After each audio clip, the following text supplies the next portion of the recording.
Welcome, one and all, to our adult Sunday school class. Yeah, not just for kids. So, what we have been doing in our adult Sunday school class is going through the Bible timeline, and we have arrived at, we will be in the book of Numbers to start off, Numbers chapter 3.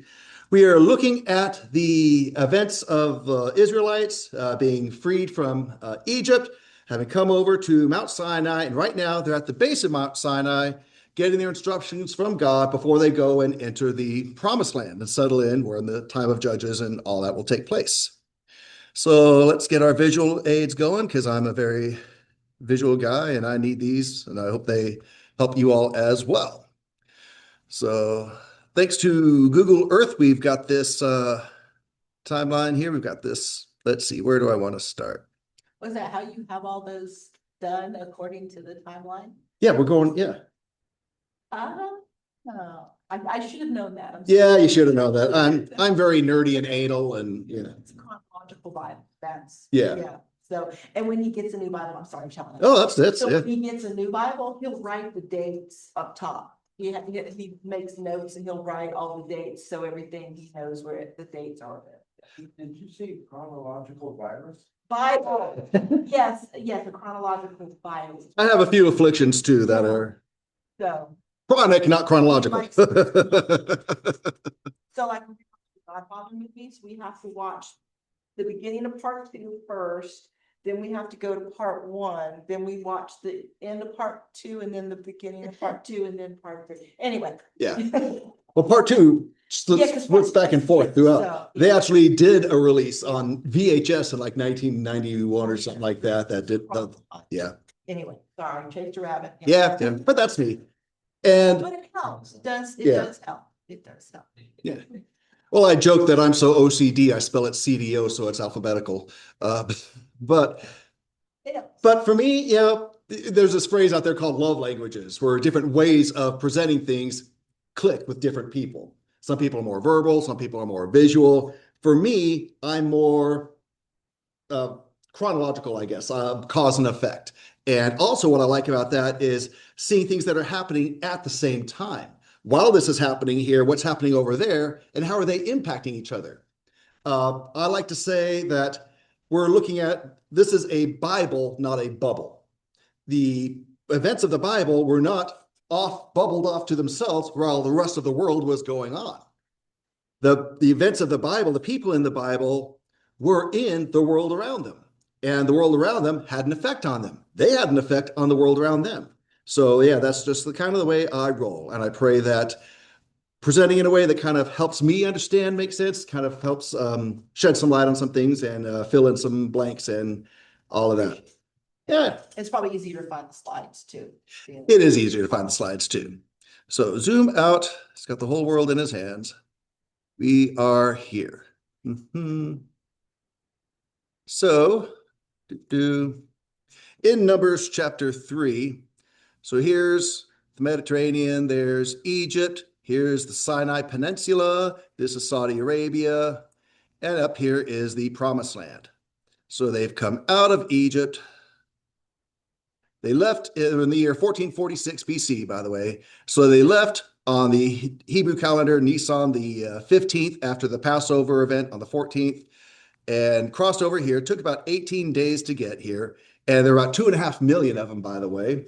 And they're a mixed multitude. A fair amount of the Egyptians said, okay, we can read the tea leaves. We're going with you. So they had foreigners with them. It's not just all Jews, Hebrews here. So they crossed the Gulf of Aqaba, which is 9.5 miles across. And it is deeper than the tallest building in America, in the world, is tall. But that's what made it a miracle. There's no other explanation. And so they come around through Midian to the backside of the mountain. And so they are now up here at the base of in the Jebel Lawz mountain range. They are at Mount Jebel Makla, which is Mount Sinai from the scriptures. So we'll take a look here. This is why it took so long. Yeah. Around that mountain range there. Exactly. Well, it took 18 days to arrive at the shore of the mountain sea crossing, which, by the way, Red Sea isn't in the Bible. In the Hebrew, they call it Yam Suf in Hebrew, which means sea of boundary, which makes sense because right here is the boundary of the nation of Israel. So that's why it's called that. Red Sea is actually a misunderstanding. And so it's actually the Gulf of Aqaba, which shoots off from the Red Sea down below it here. Got the Suez right here with the Suez Canal up top. So they're here. So they cross this Gulf of Aqaba. They arrive here about day 18. By day 20, they've all made it across to the other side. And we're told that it's so they leave on the first month. 2 months later, in the third month, on the same day, they arrive here in the wilderness of Sinai. And so that's a 60-day journey. And then, then they finally come to the base of the mountain where they spend quite some time. So let's go to, there we go.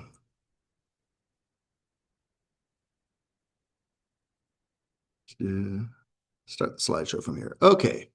So you got 2.5 million people here. And where we're picking up in Numbers 3, they've already had the golden calf incident, which is right about here. Thousands of people ended up dying as a result of that. So they are buried over here. But the cemetery is still there today. And we've got Moses' altar is still there today. And so up here at the top is where Moses would leave the people and go up to have his conversations with the Lord. And so the point we're at now, this snapshot moment in time, so we're in the fall of 1446 BC. It looks like the golden calf incident happened around August. So what's the rest of the world looking like at this moment of time while they're here? Well, this is the Middle Bronze Age, and it's broken up into different layers. So we're in Middle Bronze Age 2B right now. At this moment in time, after the explosion of spread of people from the Tower of Babel, over in China, they're being led right now by Emperor Wai Ren of the Shang Dynasty. Egypt, let me go back to this one here. Let's see, go to 14th Dynasty. Right. Boom, boom, boom, boom, boom. Because this one actually helped Ashley piece them things together. I should have something up here that says 14th Dynasty. Amalekites.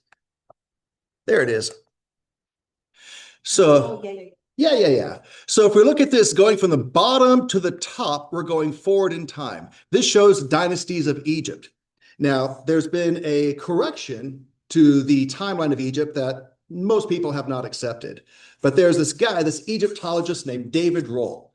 And as he was looking at things, he said, well, something's wrong here. So when he made the corrections for it and adjusted, everything with the Egypt timeline all of a sudden now fit the Bible, which was not his intention. He's an agnostic, which means the different from an atheist. An atheist says there's no God. An agnostic says, I don't know. And so he's not convinced or on God, but he says, well, oh my goodness, look at this. It all lines up now. Funny thing is, the Bible never had to change. Go figure. So looking at his revision and correction of Egypt history, and one of the big mistakes is thinking Ramses is the pharaoh of the Exodus, which he wasn't. And so we look at this, we see, so as you see, we got 12th dynasty, 13th, and then it kind of splits up here. This rectangle in red is where we're at right now in Numbers 3. So the 12th dynasty was the time of Joseph. His pharaoh in Genesis in the 12th dynasty, during their high point of their middle kingdom, they had 3 high points. The early kingdom that had the pyramids, then they had a low point called the first intermediate period, then their middle kingdom that Joseph was a part of. And so the 12th dynasty, his pharaoh was Amenemhat III, who had the dreams. So after that high point with Joseph and the Israelites coming over to Egypt, then we have a low point in the 13th dynasty, the second intermediate period, this is called, up until the new kingdom, which will happen later. There'll be another high point. So in this 13th dynasty, that's when you had the Israelite population growing, and they're like, wait a minute, this is not good for us. So they tried to clamp down on it. Didn't work too well.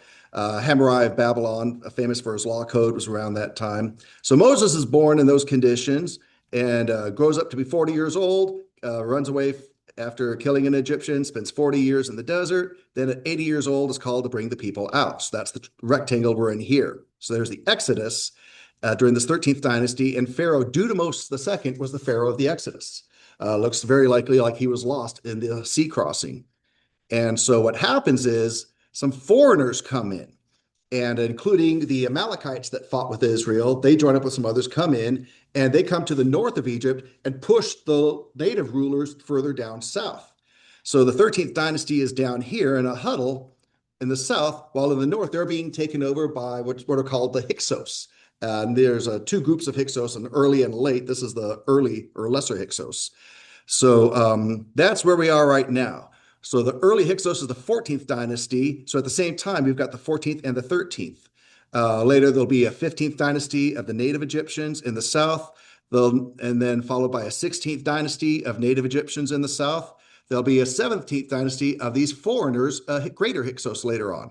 Then what happens is the native Egyptians rise up, chase out the Hyksos, reunite Egypt, and are together and whole again, and that launches the 18th dynasty and the New Kingdom. It's in that New Kingdom that we have Ramses the Great. It's in that New Kingdom we have King Tut, as mentioned in the time of David. So we are in this triangle here, this rectangle here, after the Exodus with the intermediate period, 14th foreign dynasty and 13th local dynasty, while Egypt's having this low point. So I hope that kind of helps put all that together and see what's happening with this. So let's get to Numbers chapter 3. Numbers chapter 3, back to Jabal Machlah. So what's happening is they're getting the final instructions for God as they're piecing everything together. They've been given all the instructions for building this tabernacle, which is going to be a meeting place with God and the people. So they got all the materials and they've got everything built and they're assembling it all together. And let's see, Numbers chapter 3, they're being told something about the firstborn. Now, what happened at the Passover, who can remember or tell me anything about the Passover and what happened in relation to firstborn at the Passover? They didn't paint their threshold of the door with their blood. You would take the firstborn male. Yeah. And so the Passover sacrifice, the sacrifice of the lamb, the covering on the doorposts and the lintels of the door with the blood, when the destroyer angel would pass over, if they saw the blood, then that household would be passed over for death. Anyone not covered by the blood would experience that death of the firstborn. And that was a picture of Jesus Christ. We're told in the New Testament, Jesus is our Passover sacrifice. He's the Lamb of God sacrificed to cover us so that death passes over us. If we put our faith and trust in Jesus Christ to save us, then he delivers us because of the price he paid on the cross. That covers us. We no longer are under fear of the sentence of hell. We're saved, we're forgiven from our sins, and we go on from there. So that Passover was an expression of that. So we're going to be dealing with the firstborn who didn't die. Kind of like the horror movie series Final Destination, where you cheated death, but then death's going to come chase after you. Well, we still have these firstborn to deal with now that didn't die. So what are we going to do there? So real quick, in the land of Babylon, they're now being led by Amidatana as king, who's the great-grandson of Hammurabi. Babylon's going to come into play later. With the Lord's people here at the base of the mountain, in the line of Christ, in the tribe of Judah, we have Aminadab, who I'm putting at about 98 years old right now, and his son Nahshon is 39. He'll become the leader of the tribe. Nahshon, we're now in the 28th generation of Adam. Nahshon will be grandpa to Boaz, who marries Ruth, and he is the third great-grandpa to David. So here in Numbers 3, what are we going to do with these firstborn? Well, let's take a look. Let's pick up in verse 40. Numbers 3, verse 40. And by the way, these classes are open forum. Anyone feel free to ask any questions or share any thoughts as we go. I have no goals where I have to get to this point by the end of class. I don't care. I'm here for y'all. We'll go as fast or slow as anyone likes. So Numbers 3, verse 40. The Lord said to Moses, count every firstborn male of the sons of Israel from a month old and upward, and make a list of their names. Shall take the Levites for me, I'm the Lord, instead of all the firstborn among the sons of Israel, and the cattle of the Levites in place of all the firstborn among the cattle of the sons of Israel. So Moses counted all the firstborn among the sons of Israel, just as the Lord had commanded him. Verse 43, all the firstborn males by number of names from a month old and upward for their numbered men were 22,273. So in a population of about 2.5 million, firstborn sons in these families that from that month old are at that number, 22,273. Then the Lord spoke to Moses saying, take the Levites in place of all the firstborn among the sons of Israel, and the cattle of the Levites in place of their cattle, and the Levites shall be mine. I am the Lord. Let's just pause right here in verse 44. So what's happening? God's saying, you've got so many of these firstborn that escaped the death sentence there because you were faithful. So now, because they've been saved, now they're mine. And so I've got a claim on them. There used to be a thing, or might still be, probably still is, in Eastern culture, a sense of a life debt. Someone saves your life is forfeit. It's now in their hands, and you basically serve them because they have saved your life. Or if it weren't for them, you'd be dead. So these would be dead if not for the Lord's provision through this opportunity of the covering of the Lamb. So the Lord's saying, okay, so many of these got delivered from that. So what am I going to do with them? I'm going to make a trade with you. We got these 12 tribes of Israel, one from the son Levi, and Moses and Aaron and Miriam, they're from that tribe of Levi. And this tribe of Levi is serving in a priestly capacity. So here's what we're going to do. All your firstborn, 22,273, I'm going to trade. I'm going to take the Levites instead of the firstborn. Y'all keep your firstborn. I'm having the Levites serve me in this capacity and actually minister to you at the same time. So that's what's happening here. So verse 45, take the Levites in place of all the firstborn among the sons of Israel, and the cattle of the Levites in place of their cattle. And the Levites shall be mine. I am the Lord. Why cattle? Because it wasn't just firstborn of the humans that this happened to. It was the firstborn of the livestock as well. So the Levites were counted earlier, and they came to 22,000 even. So you got 22,000 Levites and 22,273 firstborn. So what do we do with that difference there? Verse 46, as a redemption price for the 273 of the firstborn of the sons of Israel, who are in excess of the number of the Levites, you shall take 5 shekels apiece per head. A shekel is about a third of an ounce. They didn't have coins yet. They valued things by weight of silver or gold. If you hear of a talent is 75 pounds. So you shall take 5 shekels apiece per head, take them in terms of the shekel of the sanctuary. Shekel is 20 gerahs, again, about a third of an ounce. You shall give the money, the redemption price of those who are in excess among them, to Aaron and his sons. Aaron's the high priest, Moses' brother. So Moses took the redemption money from those who were in excess of the number of those redeemed by the Levites, from the firstborn of the sons of Israel, took the money in terms of the shekel of the sanctuary, 1,365 shekels. That's 35 pounds, 5 ounces of silver we're looking at here. Moses gave the redemption money to Aaron, to his sons, at the command of the Lord, just as the Lord commanded. So they're about 40 shekels to a pound, by the way. So what's going on here, and why does this matter to us today? Or as I would jokingly say a little earlier this year, what's this have to do with the price of eggs? And so what we're seeing here is God is saying, okay, I have saved and delivered the firstborn, so now they're mine, but I'm going to trade. I'm going to release the firstborn back to you, and I'm going to take instead these Levites who are going to serve me. And we're going to make sure everything's even, Steven. So this 273 firstborn difference, that's more than the Levites. Then you're going to, I love this phrase in verse 46, as a redemption price. What is redemption? I love redemption movies where someone gets knocked down and then they get back up again. Song from the 90s, Alyssa's childhood. I get knocked down, get up again. Anyway, yeah, I'm old. And so redemption is, I'll use the example of recycling. We all know that when we take recycling, we're not getting free money, right? That's money we're getting back that we already paid when we bought the soda or whatever it is. And so we're getting the value back by giving them the plastic that we already paid for. They're giving us money back for that. So we're redeeming that. And so redeem is to, when you see re, that means over. So something's happening more than once. Okay, so let's drop the re. What are we left with? Deem. What's it mean to deem? It's to evaluate something. I deem this as worthy of that. That's what it means to deem something. He is highly deemed or not very well deemed. And so redeemed is to see the value and put the value back in. And so what God's doing here with these 273 and this exchange for, in this case, the 34 pounds and 5 ounces of the silver is redeeming. Okay, you're getting these 273 back. I got the Levites for the 22,000. For the 273, you're redeeming them with this silver here. And that's going to be put into use for the service here. Does that make sense? Any thoughts or reactions on this? Sweetie? Is it bad to say I have never heard this or read this in the Bible, story in the Bible before? Only because I taught it a couple of years ago, but we've slept since then. Yeah.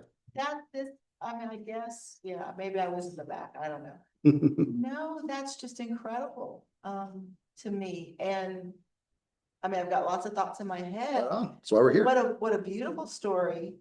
But then my thought also goes, why so specific, right? I mean, to the shekel, to the pound. Why so specific? Because how many times, if we go and, give a penny, take a penny, oh, well, just whatever, just give me 5 or, just round it up to 6. I mean, we sometimes we don't care about things being to the exact. When I cut fabric at the store, don't tell my boss. Oh, is this recording? A lot of times, someone wants a half a yard. They might get 18 1/4 inches, right? Instead of 18 inches, right? I mean, because, even though I should be exact because Georgia paid for exactly the yardage on that bolt, I'm rolling it out or whatever. I'm not paying attention, or the ruler is not, and we just kind of write that off, So to be so exact like that, is that just a part of God's character, or does that have to do with the value of each of those human souls? Great question. So Sister Ashley asks, if I'll kind of put it in different words, let me know if I've got it right. So what's the difference between the exactness of this redemption here versus where we kind of have this attitude in our society, as you use the great example, take a penny, leave a penny. There's I'll use the word grace. Yeah. So when's the application of grace versus the exactness of the reckoning and accounting here? I will say the difference is certainly in the redemption, in the buying back, in the redeeming. Remember, Jesus Christ is our Redeemer. He paid the price for our redemption. He bought us back, which is why it says in the New Testament, you've been bought with a price. Don't become slaves of men again. You're free. It's for freedom that Christ set you free. So good stuff. So I would say that, and I'm an accounting nerd. I'm in the accounting field in my day job. And I would say that when it comes to redemption, that absolutely has to be exact. There's no give a penny, take a penny when it comes to someone's deliverance from hell or their declaration of being received and accepted by God. He is a loving, gracious, forgiving God, but he is also a righteous God of justice. And so things have to be made right. We don't have it within us to make everything right ourselves. That's why we need a savior and a deliverer and a redeemer. And he does that. So in this case, it had to be exact because we're talking redemption here. Redemption has to be in full. That's why we can't do anything to earn being saved from hell. We can't do anything to deserve to hang on to it and keep it. If that were the case, I would have blown it day one, right after receiving it. Jesus paid it all. And so we are covered as we look to him. So here, these firstborn are covered in full to the exact shekel. Didn't pay half of it or 3/4 of it or 7/8 of it. I'd hate to be 7/8 saved. Right. He paid the fullness of it. Exactly. And now, to further answer the question, after that exactness, after that full redemption, now comes the grace. Now comes, okay, we've got that covered. Now we're trying to live life. Now we're trying to figure out life. And if we've chosen to serve in the church capacity, whatever. Now comes, obviously there's by grace we're saved through faith. We see it's the grace of God that even makes that redemption available. But after that, grace is ongoing. Now we give grace to each other, take a penny, leave a penny. You're human, I'm human. We can not get too offended at every least little thing and we can roll with it. And as I like to say, grace the wheels. We keep things moving and flowing. If something needs to be addressed, we address it, we fix it, we move forward. But so it's the grace of God that makes that exact redemption available. And it's a life of grace after that we are blessed to live in afterwards, if we so choose to live that way. I appreciate that. That's just incredible to me, because when you read the Bible, anytime it deals with weights or numbers, it is very specific. The dimensions of the ark. Right. I'm so glad you said that. Yeah, everything is so specific, and I'm not a numbers person by any, that's why sometimes I struggle with with my job at the quilt store, because we have a lady there and she's just amazing, and someone will come in and they'll say, oh, my quilt is, so many inches by so many inches, and she just knows off the top of her head how much fabric for the border or the backing, and I have to get out my phone, and I have an app on my phone that calculates all of that for me, because I just don't think that way. And I was drawing out a pattern the other day. This lady came in and she's like, what do I need, for a border for this? And I'm like, oh, and I'm still wrong, So I appreciate people who can do the numbers, Sure. And I guess that does just fit with God's character. There you It would go. be exact. It would be exact. He loves us too much to leave anything to chance or leave anything uncovered. So I appreciate that. I guess I kind of needed that this week. You ever have a short blanket? It used to be a prank we play on each other in the military where we'd short sheet each other's bunks. You guys didn't do that, really? Was that a real thing? Well, that and the hand in the cup of water, but that's another story. Um, No. But you know how you wake up in the middle of the night and your sheet's not covering your feet or something like that, and doesn't do the job. Yeah, But the whole point is God wants to be covered in full, and he went to great lengths to make sure that happened. Let's flip over to chapter 8. Now, I made reference to the fact that we've gone through this before a few years ago. So we'll be in Numbers chapter 8 here in a moment, looking at the end of the chapter, dealing with Levites. So Oh, yeah, please. why the Levites? Why these guys? Because God said so. It's because God knows the plans he has for each, and there is a unique role and purpose for each of the tribes, and this happened to be their role. Moses from the tribe of Levi would be, of course, their leader throughout all this. Moses' brother Aaron would be the first high priest, and every high priest after him would be a direct son descendant. And which is why I love in Hebrews, the book of Hebrews that we're preaching through, it says they couldn't fulfill their office because of death. In other words, they kept dying. They couldn't keep a high priest because they kept dying on them, which is why Jesus is the ultimate high priest, because he forever lives. But the tribe of Levi was chosen not because of any greatness, this, that, or the other thing, but there was one event that did single them out. And it takes us right back to the golden calf incident. So Moses comes down from 40 days and 40 nights with God. He's got the 10 commandments of God. Bad joke from a movie reference.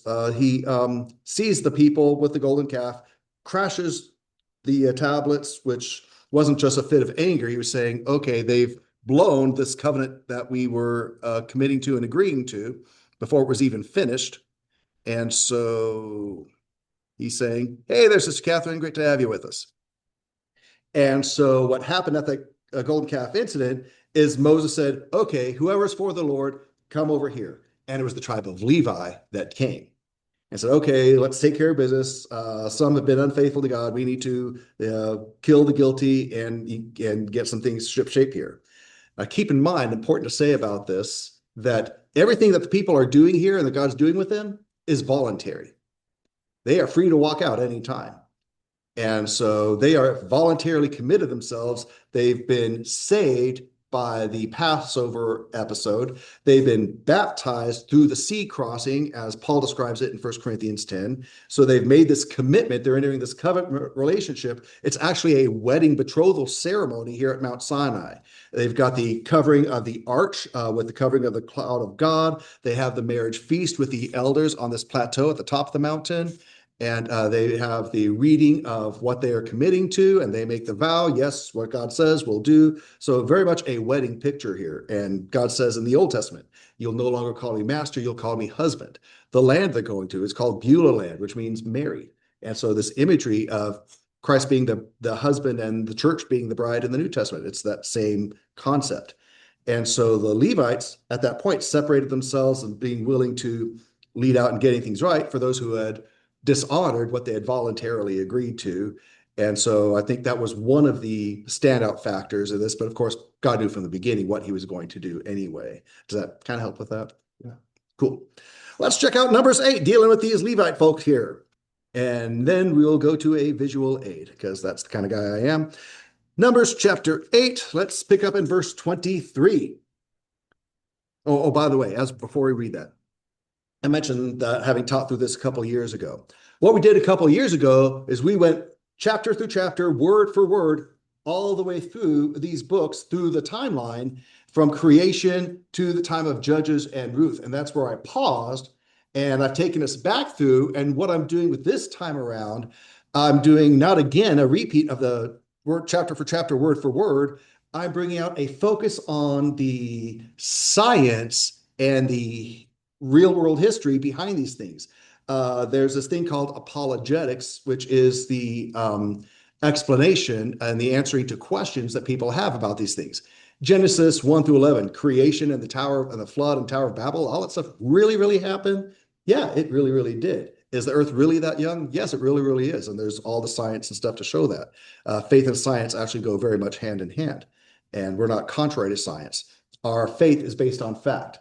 If it's not a fact that Jesus died on April 3rd of AD 33, then our faith is useless. If it's not a fact that he rose again on Sunday, April 5th of AD 33, our faith is useless. We're based on fact. If it can be proven, no shadow of a doubt, Christ didn't die or didn't raise, go home. We're wasting our time here. We're very much fact-based. So what we're doing through now is we're looking at the facts, the science, and the history hand in hand with these events. So we're not covering every chapter and every verse. Just bringing out some of these highlights and some things of interest, like these Levites here.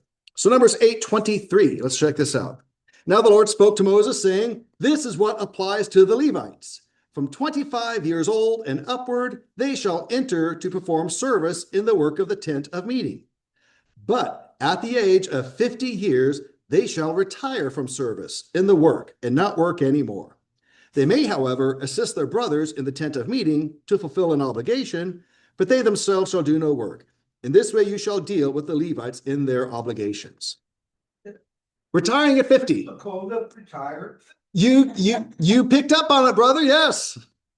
I'm doing something wrong. I'm 55. So yeah. And so notice the time of service, 25 years old to 50. And so, and they could still help and be of use, but their time of service was that exactly. So retirement is scriptural and biblical, to your point, yes, but the recognition that there's that time of service. And so I thought that was a little thing worth noting. So here we are. We've now gone through all this stuff. They've got the tabernacle assembled. They've gotten their instructions regarding these Levites. Now everything's being put together. The tabernacle is being completed. Let's go to Exodus chapter 40. By the way, these books of Moses, these first five books, well, especially after Genesis, so Exodus, Leviticus, Numbers, and Deuteronomy, Exodus, Leviticus, and Numbers have a lot of overlap, but they're happening at the same time. And so right now we are at Exodus chapter 40 with the putting together of everything as they look forward to their departure for the promised land. Exodus chapter 40, and this will take us to our visual aid. Let's check out. So this is now, we're told in verse 17. Exodus 40, verse 17. Now, in the first month of the second year, on the first day of the month, the tabernacle was erected. So on the Hebrew calendar, the second year, so from 1446 for the Exodus, we're now 1445 BC, their second year, first month of the second year. So they left on the 15th of the first month. So now we're in that first month of the second year. So they on the first day of the month. So they left on the Hebrew calendar, their month, Nisan. Nisan 14th was the Passover, 15th was their departure. We're now on Nisan the 1st of this new year. So coming up on the anniversary of their Passover and departure. For us on our calendar, this event right here, Exodus 40, it is Tuesday, March 29th of 1445 BC. So the tabernacle is now erected. So let us take a look at this erected tabernacle. Now, while I'm a numbers timeline guy, like I said, I am not visual in the least. I am, let's see, here we go. So I'm going to grab the mic for a moment here. Going to show a quick clip of someone taking us on a tour of the completed tabernacle. So we'll get this tour of the completed tabernacle here. Mic down. Let's see here. So let me pull up this YouTube video. Now I'm going to just do this little middle bit of the clip. I must confess that some of the theology presented here before and after is not exactly spot on. But let's see. 9:14, I believe, was the starting point. Yeah, so we'll start here. We'll take a few minutes to look at this, and I hope that this visual tour kind of helps put things into perspective, because it did for me. I can't read something in the Bible with measurements and picture it in my head. I'm just not geared that way. So let's take a look at some things here with the tabernacle. Let me go here. Let's go right about there. Here's how to own the libs in 2025 Yay. and get a free gold coin. Starting this month, the And I'm too cheap to pay for 1776 ad-free. research He's going to embed in us. But once again, if we neglect him, we won't get these foundational truths. So now Here we let's go. look around this tabernacle here. So we're going to go inside. We're going to show you some of the things. It's the exact replica. Sizes, measurements, everything are exactly the same. So now the tabernacle, as you can see, it was portable. It was a tent. That's why it's also called in Scripture the tent of meeting. Tabernacle, it was portable. And the Jews used it for centuries upon centuries. It wasn't until Solomon built the temple that it actually was no longer portable. It became semi-permanent in Shiloh, was moved around a little bit, had doors on it, it says, but it was a portable thing. And they packed this thing around. All of the Israelites, Levites had special responsibilities to pack this around. So it was a portable building. It was made out of material, as you can see, curtains. Now, the details of the tabernacle are found in Exodus 25 through 40. Now, the tabernacle measures 75 feet wide by 150 feet long. The courtyard has 60 posts with linen curtains all around it. The courtyard posts were 7.5 feet high, and that's exactly what these are here. Each post had a bronze base with silver hooks and rings on the top. Acacia wood was used for the tabernacle, and you can see in this area, we'll show you some of these acacia trees here.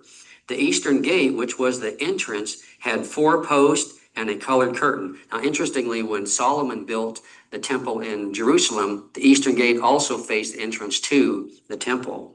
The bronze altar measured 7.5 feet wide and was square, and was about 4.5 feet high, and had 4 horns on each corner, and they were called the horns of the altar.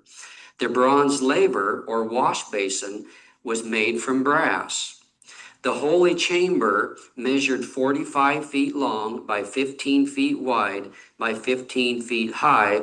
It was made of 10 curtains of fine linen of blue, purple, and scarlet yarn, each with an embroidered cherubim.